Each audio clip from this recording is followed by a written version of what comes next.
আলাম ইয়ানি লিল্লাযীনা আমানু আন তাখশা কুলুবুহুম লিযিকরিল্লাহ।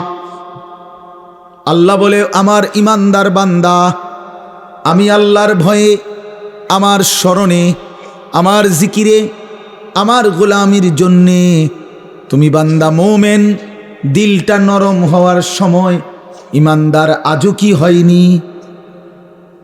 30 বছর ধরে সুদ খাচ্ছেন, হায় বাবা ছেড়ে দেওয়ার টাইম আজও কি হয়নি? 60 বছর ধরে বিড়ি সিগারেট খান, আহা আল্লাহর বান্দা আজও কি ছেড়ে দেওয়ার টাইম হয়নি?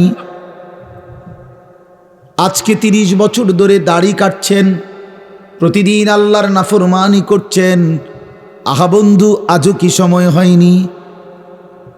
খোদার 365 দিন কোনোদিন তুমি ফজরের নামাজ পড়লা না যুবক? তাইলে আর কোনোদিন কি তোমার নামাজের সময় হবে না? তুমি কি আর ভোরের সূর্য দেখবা না? তুমি কি আর ভোরের আলো দেখবা না? তুমি কি ফজরের সেজদা দিবা না? তুমি কি ভোরবেলা তোমার মনিবের গোলামি করবা না? আহা, হায় হায়। আফা হাসিবতুম আন্নামা খালাকনাকুম আবাথা। আল্লাহ বলে, বান্দা তাহলে কি এই ভেবেছো আমি তোমাকে অনর্থক বানিয়েছি? ও আন্নাকুম ইলাইনা লা তুরজাউন। আল্লাহ দ্বিতীয় প্রশ্ন করেছেন, বান্দা বলো তো তুমি কি এই ভেবেছো, তুমি কি এই মনে করেছো নাকি আমি আল্লাহর কাছে তুমি ফেরত আসতে হবে না? উত্তর দেন, হ্যাঁ যেতে হবে কি না? হাসলেও মরতে হবে, কাঁদলেও বন্ধু মরতে হবে, সুখের সাগরে ভাসলেও মরে যাবে, দুঃখের পাহাড়ে পড়ে গেলেও মরে যাবে। 3 বেলা খাবার পূর্ণ জুটলেও মৃত্যু হবে, অভুক্ত ক্ষুধার্ত আর দারিদ্র হলেও মরে যাবে, মৃত্যুবরণ করতেই হবে। কুল ইন্নাল মাউতাল্লাযী তাফিরুনা মিনহু ফাইন্নাহু মুলাকীকুম। আল্লাহ বলে, বন্ধু বলে দেন আমার বান্দারা, মৃত্যু থেকে তোমরা যেখানেই পলায়ন করো না কেন সে নিশ্চিত তোমাদের সাথে মোলাকাত করবে। ফাইন্নাহু মুলাকীকুম সুম্মা তুরাদ্দুনা ইলা আলিমিল গায়বি ওয়াশ শাহাদা। অতঃপর আল্লাহ বলেন, সবাইকে মৃত্যুর মাধ্যমে প্রকাশ্য এবং গোপন সব কিছু জাননেওয়ালা সত্তা মহান আল্লাহর নিকটেই ফেরত নেওয়া হবে। হবে কিনা? ইলা রাব্বিকা মুনতাহাহা। আল্লাহ বলে, তোমার রবের কাছেই তোমার শেষ ঠিকানা। ইলাইহিল মাসির, তার কাছেই প্রত্যাবর্তন। ইলাইহি তুরজাউন, তার কাছেই ফেরত যাবে। ইলাইহি তুহশারুন, তার কাছেই একত্রিত হবে। বারবার আছে কোরআনে, বারবার বারবার এই কথাটা বারবার আল্লাহ বলছে, এই বান্দা ফিরতেই হবে, ফিরতেই হবে, ফিরতেই হবে। এই বান্দা, আমি ঘুড়ির সুতা ছাড়ছি, আমি রব্বুল আলামিন নাটাই ছাড়ি নাই, সুতা ছাড়ছি, সুতা নাটাই না, নাটাই আমার হাতে। 60 বছরের সুতা ছেড়ে দিছি, 70 বছরের সুতা ছেড়ে দিছি, 90 বছরের সুতা ছেড়েছি, কিন্তু নাটাই আমার হাতে। ঠিক মুহূর্তে আমি মালাকুল মউত পাঠিয়ে 1 সেকেন্ডেই আমার ঘুড়ি আমার কাছেই নিয়ে আসব। মা তাসবিকু মিন উম্মাতিন আজালাহা ওয়া মা ইস্তাখিরুন। আল্লাহ বলে, কোন জাতি গোষ্ঠী মৃত্যুর সময় 1 সেকেন্ড আগাইতেও পারবে না, পিছাইতেও পারবে না। পারবে কি? ওয়ালান ইউআখিরাল্লাহু নাফসান ইদা জাআ আজালুহা। আল্লাহ বলে, মৃত্যুর সময় যখন এসেই পড়ে তখন কাউকে আর 1 সেকেন্ডের জন্য সুযোগ দেয়া হবে না। ইন্না আজালাল্লাহি ইদা জাআ লা ইউআখার, দেরি করা হবে না। চলেন বন্ধু, চলেন বাপ, ভাবতে শিখি, ভাবতে শিখি। কারোর সাথে ঝগড়ার কারণে কোনো দম খাইছি না যে আজকে একটা সুযোগ পাইছি মাইকে সুরে লাইলাম করতে। বিষয়টা কি এমন না বাপ? এমন না, কসম আল্লাহর এমন না। রাগের কি আছে, মারামারি ঝগড়াঝাটির তো কিচ্ছু না। অনুভূতি জাগাতে চাই, বিবেক জাগাইতে চাই, নওজোয়ানদেরকেও জাগান, মুরব্বী বাবা চাচা আপনারাও জাগেন। আপনাদের ঘর, আপনাদের পরিবার, আপনাদের স্ত্রী সন্তান, মানুষগুলো নিয়ে যদি সুন্দর হয়, নিজের স্ত্রী, নিজের ছেলে মেয়ে, নিজের জীবন, খোদার কসম বাপ, এই মানুষ যারা, মানে আমি, আমার স্ত্রী, আমার ছেলে মেয়ে, আমার ফ্যামিলি, তাদের দিন, তাদের চরিত্র, তাদের আখলাক, তাদের নামাজ, তাদের বন্দিগি, আল্লাহর কসম এটাই জীবনের সার্থকতা, এটাই জীবনের সারা জিন্দিগির মেহনতের, পরিশ্রমের সফলতা। সারা জীবন পরিশ্রম করে 60 বছরে আমি শুধু খাট পালং সোফার ফার্নিচার বানাইলাম, আসবাবপত্র আর গহনা বানাইলাম, ইট বালু আর সিমেন্ট আর টাইলসের মেহনতি করে গেলাম, এটা তেমন উল্লেখযোগ্য কিছুই হইল না। পরবর্তী আপনার ইন্তেকালের পরে 20 বছরের ব্যবধানে একটা ফার্নিচারও আমনের টি ঘরে থাকবে না। এই সোফা পৃথিবীর সবচেয়ে দামি কাঠ দিয়া বানাইলেও বন্ধু আমার, বাপ আমার, আপনার মৃত্যুর 20 বছরের ভিতরে আপনার জেনারেশন, ছেলে মেয়ে, নাতি নাতনি, কেউ এগুলো রাখবে না, বলবে এগুলো এখন আর চলে না, এই ডিজাইন এখন আর চলে না, ফেলাও এগুলো। কেউ যদি বলে এরে পুত, এই বেটা, তোর আব্বারে আমি নিজে দেখছি রে, রৌদ্রের মধ্যে মেস্তুরির সামনে দাঁড়াই আসিল টাটকা রোদে, কি কষ্ট করে যে বানাইছে তোর আব্বা, নিজে থাকিয়া তুই এত কষ্টের বানানো তোর বাবার জিনিস ফেলে দিস না। ছেলেটা বলবে না কাকা কি কন, যদি চলে না এটি লইয়া বইয়া থেকে লইব, ঠিক কি না বলেন? এটা চলে না, এই সোফা এখন চলে না, তো এই খাট এখন চলে না, এগুলো এখন নিয়ে বসে থাকলে হবে না। তাহলে এই দুনিয়ার এই আসবাবপত্র বন্ধু বাপ, এগুলো চলে না, কিন্তু আল্লাহর কসম সেজদা চলতেই থাকবে, জিকির চলতেই থাকবে, আল্লাহর রাস্তার সাদাকা চলবে, রোজা চলবে, একেবারে জান্নাত পর্যন্ত আপনার হাতে ফেরত দিবে। আররাফাহা লাহুম আররাফাহা ইয়ারিফুনাহা, কোরআনে আছে, তাফসীরে লিখছে, আল্লাহ তাআলা জান্নাতের মধ্যে জান্নাতি বান্দাকে তার দুনিয়ার প্রত্যেকটা আমলের কোনটার বিনিময়ে কতটুকু দিছে নিয়ামত জান্নাতে, এটা আলাদা আলাদা দাগ নম্বর, খতিয়ান নম্বর, বিএস নম্বর, সিএস নম্বর, আরএস নম্বরের মতো মিলাইয়া দিব। এ বলে দিবে 5ই মার্চ 2024 রোজ মঙ্গলবার 10টা 47-এর সময় ফেরেশতা বলে আপনি যে একবার সুবহানাল্লাহ পড়ছিলেন, এই সুবহানাল্লাহর বিনিময়ে আপনি জান্নাতের এইটুকু নিয়ামত পাইছেন, বুঝে নেন। এইটা আবার আলাদা দিব, এই যে অনকারটা, অন্য আরেকটা সুবহানাল্লাহ কইছেন, আলাদা, এই প্যাকেট আলাদা। আররাফাহা লাহুম ইয়ারিফুনাহা, সে চিনবে তার কোন নিয়ামতের পুরস্কার কোনটা, ফজরের কোনটা, জোহরের কোনটা, আসরের কোনটা, মাগরিবের কোনটা, ইশার কোনটা, শনিবারের কোনটা, রবিবারের কোনটা। হ্যাঁ, আমরা তো বেকুব না মিয়া, বেকুব দেখে নামাজ পড়ি, ব্যাপারটা এমন না। ওলামায়ে কেরাম বেকুব মনে করেন নাম নেই, যে বেকুবের কারণে বড়া 8-10 হাজার টেল হইয়া বইয়া রইছে, বেকুবের কারণে না। সিটারি কেমনে করণ লাগে এটা সবাই বুঝে, বাটপারি কেমনে করতে হয় এটা না বুঝার কি আছে, আরেক সিটারের লগে সপ্তাহখানিক থাকলেই তো এটা বুঝন যায়, না বুঝার কি আছে, কি হুজুর কন না। তে বেটা 3টা কমলা ফাঁসা দিয়া কেমনে ডজন মিলায়, এটা লেগে বুঝি ঢাকা ইউনিভার্সিটি ডিগ্রি লাগে, এই বাটফারের লগে থাকলেই তো হয়।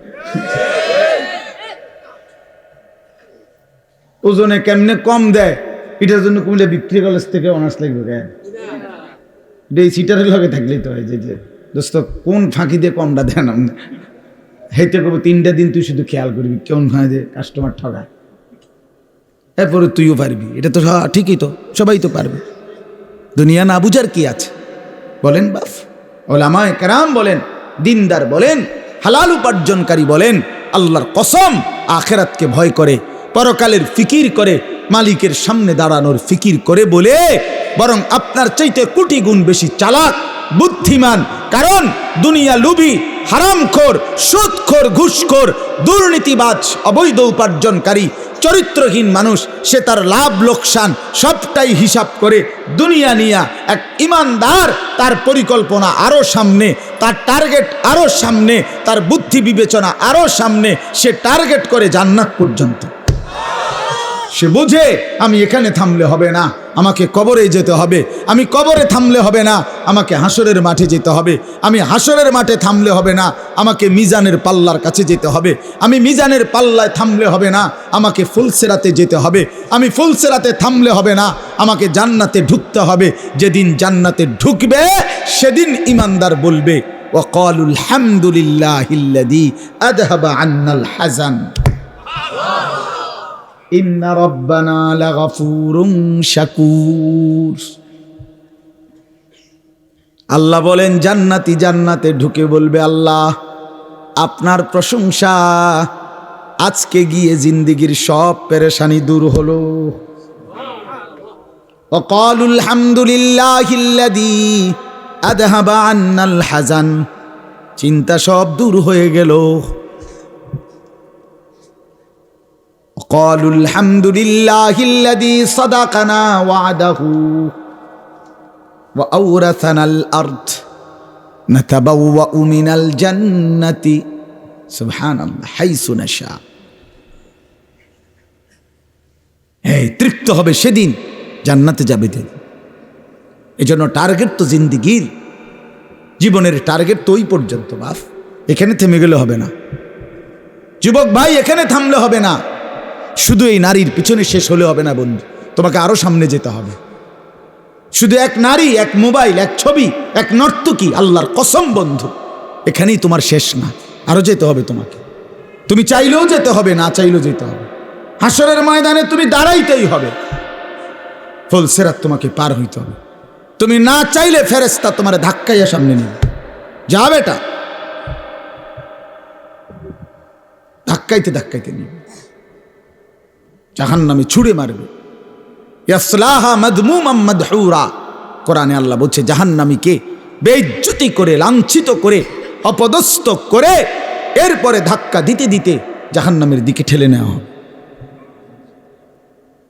কোরআনুল কারীমে আছে, ওয়ায়ুহশারু আদাউল্লাহি ইলান নার ফাহুম ইউজাউন।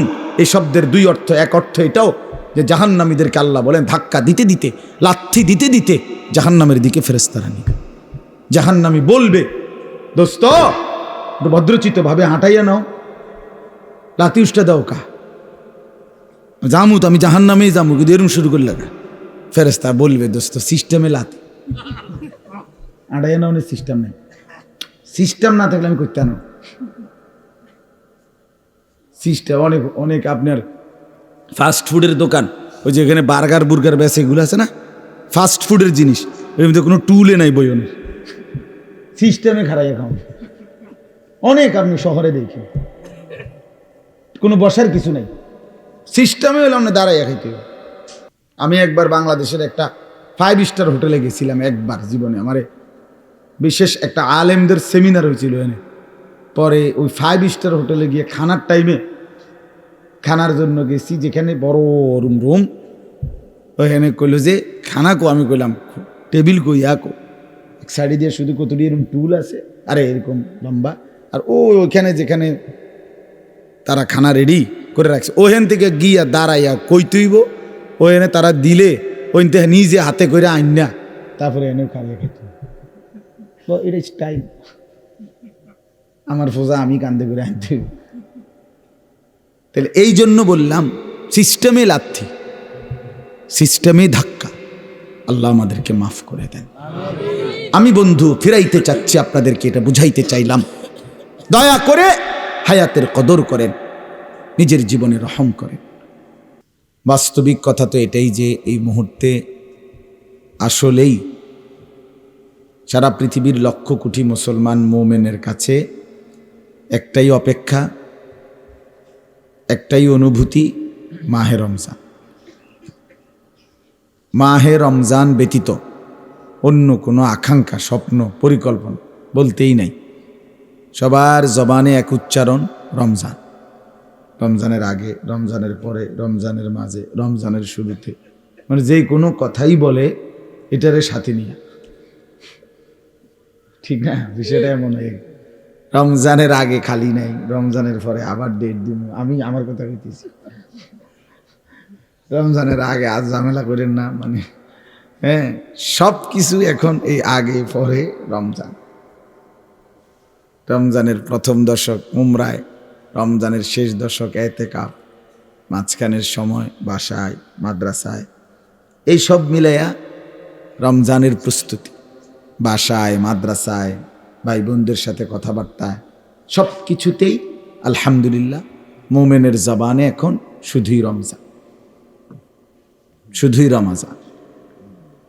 এটা রমজানের একটা বরকত যে আল্লাহ তাআলা রমজান আসার আগেই রমজানের একটা আবহ, রমজানের একটা পরিবেশ আল্লাহ তাআলা চারদিকে করে দিচ্ছেন।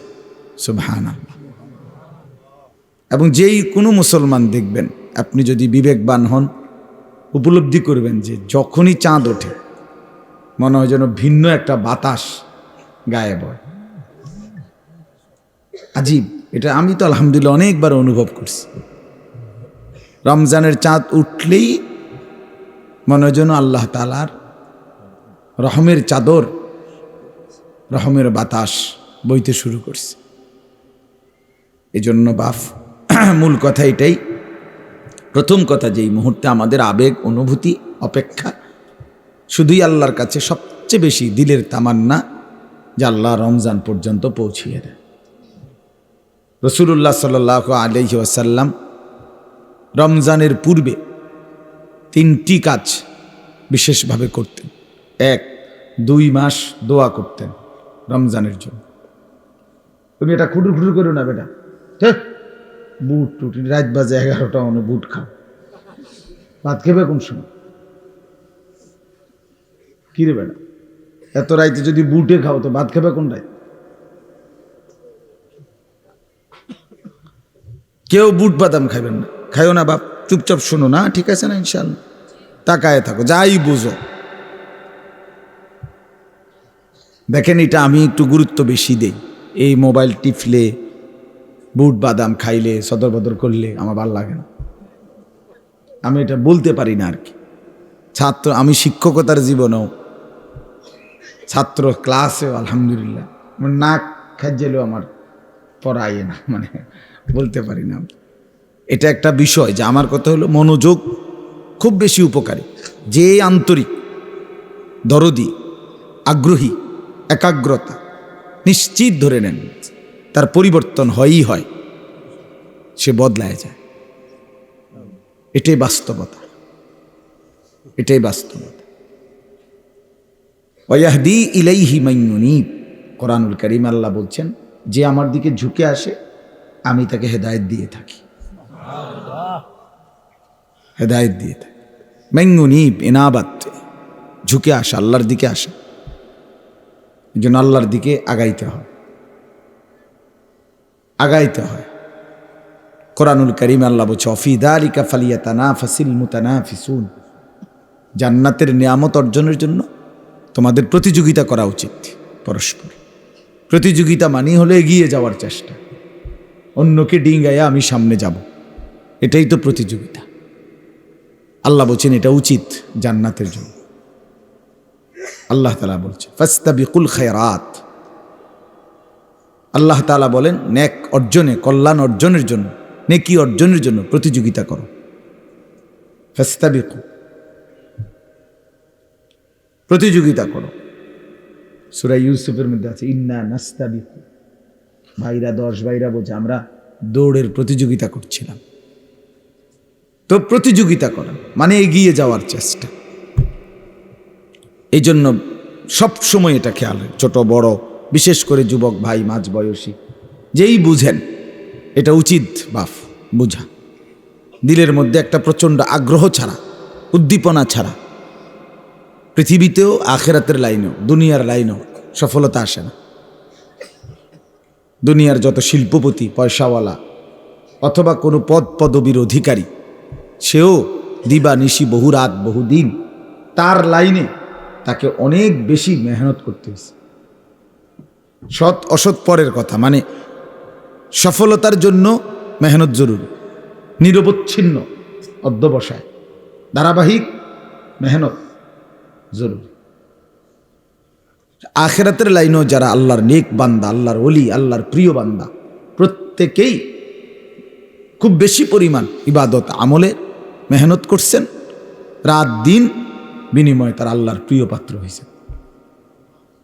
অতএব এই ধারাবাহিক মেহনত, অব্যাহত প্রচেষ্টা মানুষকে মঞ্জিলে, কাঙ্ক্ষিত গন্তব্যে পৌঁছায়, কাঙ্ক্ষিত গন্তব্যে পৌঁছায়। এই জন্য এটা জরুরি। যত ছেলে পেলে নারী পুরুষ দেখবেন গাফেল, এই ফালতুদেরকে দিয়ে কোনো কাজ হয় না, দুনিয়ারও না আখেরাতেরও না। যে সমস্ত ছেলে পেলে এই বসে বসে মোবাইল টিপে নারীর নাচ গান জিনা ব্যভিচারের দৃশ্য, সমবয়সী বন্ধুদের সাথে ঘন্টার পর ঘন্টা আড্ডা দিতেছে, এই নিজের চুল নিজে ফিরায়, জেন দিয়া মুতে ধরে হেন্দা মুত্যা দেয়, কি পাগল ছাগল, বুঝেন না কথা? যে কোনো বেড়ি দেখছে এটার ফিসি ফিসি হাঁটতে আছে, প্রতিবন্ধী আর কি, তার সিরা মাথা কি লেগা হাসে, এও কইতারে না, নিজে নিজে মোবাইলের সামনে এটারে ছবি উড়ায়, আবার হাসে, কাইতে হয় শীত হয়, আহ প্রতিবন্ধী পাগল মাতাল।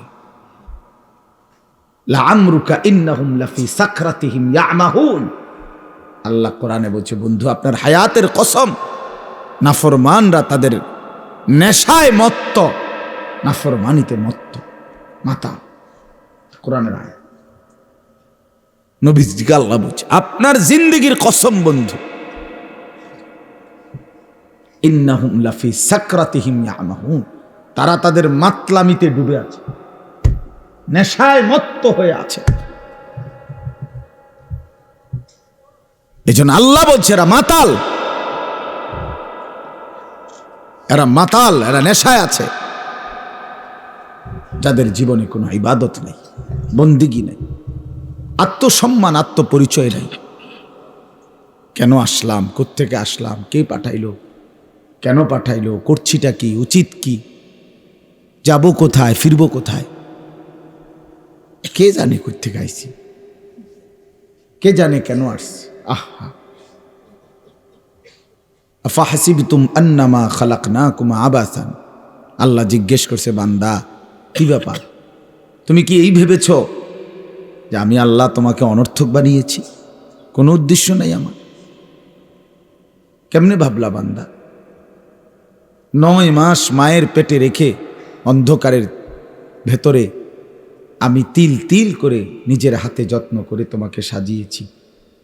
আমি তো সেই আল্লাহ যে আল্লাহ কোন বললেই হয়ে যায়, 1 সেকেন্ডে হয়ে যাওয়ার কথা, সেই তোমাকে আমি 1 সেকেন্ডে না বানিয়ে 9 মাস লাগাইছি। কি পরিমাণ যত্ন নিছি, কি পরিমাণ সাজিয়েছি। ওয়ালাকাদ খালাকনাকুম সুম্মা সাব্বারনাকুম, কোরআনের আয়াত। আল্লাহ বলে আমি তোমাদেরকে বানিয়েছি, আমি তোমাদেরকে সাজিয়েছি, তাসবীর দিয়েছি। ফি আইয়ি সূরাতিম মা শাআ রাক্কাবাক, আমি যেমন আকৃতি যেমন চেহারা, আল্লাহ বলেন সেটা আমি আমার পছন্দ মতো ড্রয়িং করেছি, ডিজাইন করেছি, সাজিয়েছি। এত যত্ন 9 মাস বিনিময়ে তুমি, ভাই আপনারা নিচে বসেন, ওই যে ওখানে বসেন মিয়া, মোটরসাইকেল এবার কোন স্টাইল এটা?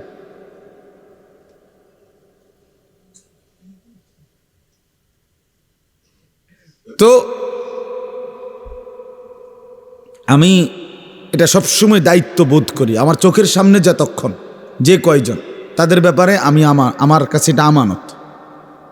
কথা বুঝছেন না? নজরের বাহিরে যে তারে নিয়ে আমার কোনো পেরেশানি নেই, কিন্তু চোখের সামনে যারা, তাদের সময় আমার কাছে আমানত। কাজে আমি এটাকে সর্বোচ্চ উত্তমভাবে ব্যয় করার চেষ্টা করা আমার দায়িত্ব, আমার জিম্মাদারি এটা। এই জন্য আমি খুব নজর রাখি, ডানে বামে খেয়াল চেষ্টা করি যে খামখেয়ালি কেউ না করুক। তাইলে বাপ আল্লাহ তাআলা বললেন, বান্দা তোমরা কি এই ভেবেছ আমি তোমাদেরকে অনর্থক বানিয়েছি? তো উত্তর দেন। উত্তর দেন না কেন? আল্লাহ জিজ্ঞেস করছে তো। বলেন না আপনাদের, আমরা সবাই উত্তর দেন যে আল্লাহ আপনাদেরকে জানতে চাচ্ছে যে আমার বান্দা তোমরা কি এই ভেবেছ আমি তোমাদেরকে অনর্থক বানিয়েছি? সবাই উত্তর দেন। হ্যাঁ, যদি উত্তর দিয়ে থাকেন তো এবার আপনি আপনার হিসাব বলেন। সারাদিনে যারা এক ওয়াক্ত নামাজ পড়েন নাই, ছেলেরা তোমরা যারা পড়ো নাই, তো বাপ তুমি বলো তোমাকে আল্লাহ তাআলা কি জন্য বানাইছে? সারাদিনে যারা দিবানিশি মোবাইলে নাচ গান উলঙ্গ ছবি দেখো, দোস্ত বলো তুমি অপদার্থকে, তুমি অসভ্যকে আল্লাহ কেন বানাইছে? তোমার সাথে জানোয়ারের তফাৎ কি? বলো ভাইয়া। গত 1 বছর ধরে যারা কোনো দিন খোদার 365 দিনে ফজরের নামাজ পড়লা না, তুমি বলো বন্ধু তোমার পরিচয় মানুষ কেন? কিভাবে তুমি মানুষ? কোন সূত্রে তুমি মানুষ? ভাত খাও দেখা তো জন্তু জানোয়ার খায় না, কথা কর না কেন? তুমি পেশাব পায়খানা করো দেখা মানুষ, তো জন্তু জানোয়ার পেশাব পায়খানা করে না।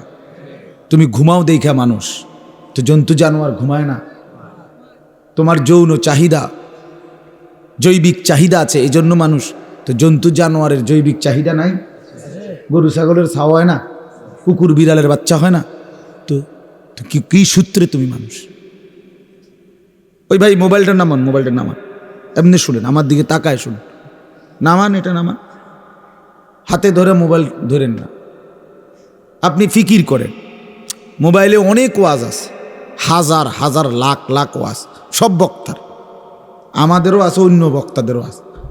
হুজুরারে হোতাইয়া, কাজ কইরা, শীত কইরা, টানাইয়া, লম্বা কইরা, খাড় করাইয়া, সব ধরনের ওয়াজ আছে।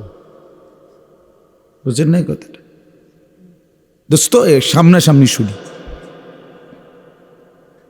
বলেন কিভাবে? আমি আমার পরিচয় বুঝাই দেই। আমি যে মানুষ, আমি যে ছাগল না, আমি যে গরু না, কুকুর না, বিড়াল না, আমি যে কুকুর না, শুকর না। তফাৎ কোথায়? তফাৎ কোথায়? আমার বন্ধু বলেন, বেনামাজি ছেলে বলো মিয়া, আজকের সারাদিনে যারা 1 ওয়াক্ত নামাজ পড়ো নাই, দাঁড়াও, বলো অপদার্থ পৃথিবীতে কেন আসছো? কত লক্ষ নারী দেখলে শখ মিটবে? কত উলঙ্গ ছবি দেখলে তৃপ্তি হবে? আর কত সুদের টাকা গুনলে অভাব যাবে? আর কত টাকা কিস্তি নিলে আপনার সংসারের অভাব ঘুচবে? বলেন না ফরমান, হারামখোর, সুদখোর, বলেন। আর কত টাকা নিলে, আর কত টাকা টার্গেট? আরে না ফরমান, আর কয়দিন পরে অভাব যাবে? কোন হারামখোরের অভাব শেষ হয়েছে কোন দিন? বলেন মিয়া, একটা সুদখোরের নাম বলেন যে ওই সুদখোর ঘোষণা দিছে যে এখন থেকে আর কোনোদিন আমার আর কোনো টাকা লাগবে না। ওই ওই ওই হারামখোর কে?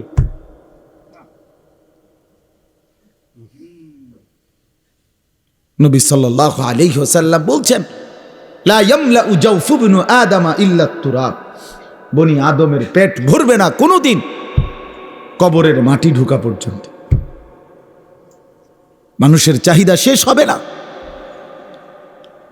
দুনিয়া রাক্ষসের নাম বন্ধু।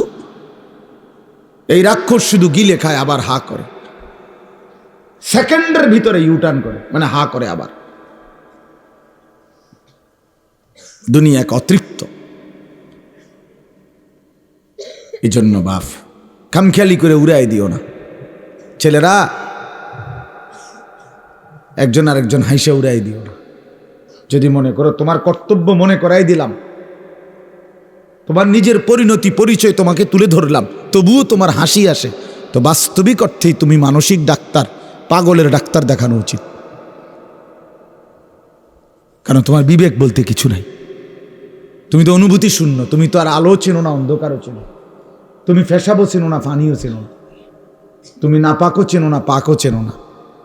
তো এর তো পাগল কয়। যে পাগল সে তো ফেসাবেও হাত দেয়, পানিতেও হাত দেয়, ঠিক কি না বলেন না কেন? সে তো নিজে নিজে কখনো হাসে, কখনো কাঁদে।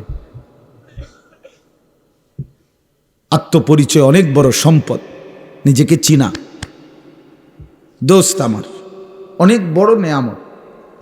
আত্মসম্মান, আত্মমর্যাদা, নিজের একটা ওয়েট আছে। আমার একটা আত্মসম্মান আছে। আমি ফালতু না, আমি ফালতু মানুষের ছেলেও না, আমি ফালতু না। আমার একটা সুনির্দিষ্ট গন্তব্য আছে। আমি জানতেন কারো কথায় যে কোনো কেউ হাত ধরবে আমি চলে যাব, না না, এটা তো মুসলমান না। যে কোনো কেউ একটা মোবাইল দিবে, ফেসবুকে একটা ডিজাইন দিবে চুলের, আমি এটা রাখবো। আমি খবর নিতে হবে না এটা কি মুসলমান না কাফের, না ইয়াহুদি, না খ্রিস্টান, না হিন্দু, না বৌদ্ধ, না নাফিত। যাদের ডিজাইনে চুল রাখছো, যদি এটা কোনো মেথরের ডিজাইন হয়, প্রথমে এই ডিজাইন যদি কোনো মেথরের বানায় থাকে, তখন কথা বলেন না কেন? এই বিশ্রী কাটিংয়ের এই চুল, প্রথমে এই ডিজাইনটা যদি চরিত্রহীন, যে সারাক্ষণ জিনা ব্যভিচার বেশ্যাখানা পতিতাখানার মধ্যে যে জীবন যৌবন নষ্ট করে, এমন কোনো অসভ্যের যদি ডিজাইন হয়, তো তুমি কার লগে গিয়া মিলাইলা? কথা বলেন। আমি তো বলতে পারি, আমরা বলতে পারি, দাড়ি আপনি কোত্থেকে নিলেন? আমার রসুল সাল্লাল্লাহু আলাইহি সাল্লাম থেকে নিয়েছি। টুপি আমি কোত্থেকে নিলাম? আমার রসুল থেকে নিয়েছি। চারদিকের সমান চুল আমার রসুল সাহাবায়ে কেরাম থেকে নিয়েছি। পাঞ্জাবি আমি কোত্থেকে নিলাম? আমার রসুল কামিজ পাঞ্জাবি পরতেন। লুঙ্গি আমি কোত্থেকে নিলাম? আমার নবী সাল্লাল্লাহু আলাইহি সাল্লাম মৃত্যু পর্যন্ত লুঙ্গি পরিধান করছেন। মিসওয়াক আমি কোত্থেকে নিলাম? আমার রসুল সাল্লাল্লাহু আলাইহি সাল্লাম মৃত্যুর শেষ মিনিট, আখিরি মৃত্যু পর্যন্ত তিনি মিসওয়াকি কি করেছেন? ব্যবহার করেছেন। আমি তসবিহ কোত্থেকে নিলাম? রাসূলুল্লাহ সাল্লাল্লাহু আলাইহি সাল্লাম আজীবন আল্লাহ তাআলার জিকির তাসবিহাত আদায় করছেন। তুমি বলো মিয়া, তুমি বলো আমি টয়লেট পেপার কেন? রাসূলুল্লাহ সাল্লাল্লাহু আলাইহি সাল্লাম সাহাবায়ে কেরাম আমৃত্যু ওযুতে, আরে পেশাব পায়খানার মধ্যে ঢিলা কুলুক ব্যবহার করছেন। আমারটা আমি বললাম, তোমারটা বলো। বলো ছেলেরা, বাবারা বলেন, এই বিড়ি খান না বুড়া মিয়া, আমনে বলেন আমনের এই বিড়ির মডেল আপনি কার থেকে নিছেন? 60 বছর বয়সে এখনো বিড়ি খান, শরম কোন দিন আসবে মিয়া? এত বড় বুড়ো মানুষের এখনো আক্কল হয়েছে না? 60 বছর বয়স এখনো সাদওয়ানে বেডির নাচান। কত বড় বেহায়া বেড হইত মিয়া। এরম বুড়া মানুষ এরম বেদ্য হয়নি, এরম বেহায়া হয়নি। হ্যাঁ, আপনি রাগ হইয়েন না। যার দোষ নাই তার রাগ হইবেন কেন? আর যে অপরাধী, আপনি রাগ হইলে আমার অসুবিধা কি? কথা বলেন না কেন? আপনি রাগ হবেন কেন? আপনি 60 বছর বয়সেও এই অসভ্য অভ্যাস ছাড়বেন না কেন? 60 বছরের মুসলমান কেমনে এখনো কথা বলতে আগ করলে গালি দেয়? কেমনে গালি লইয়া কথা কয়? কেমনে কথা কন না? নাম মুসলমান নাম? 60 বছরের চাচা আপনি আজও সুদ খান, এখনো কিস্তি লন মিয়া।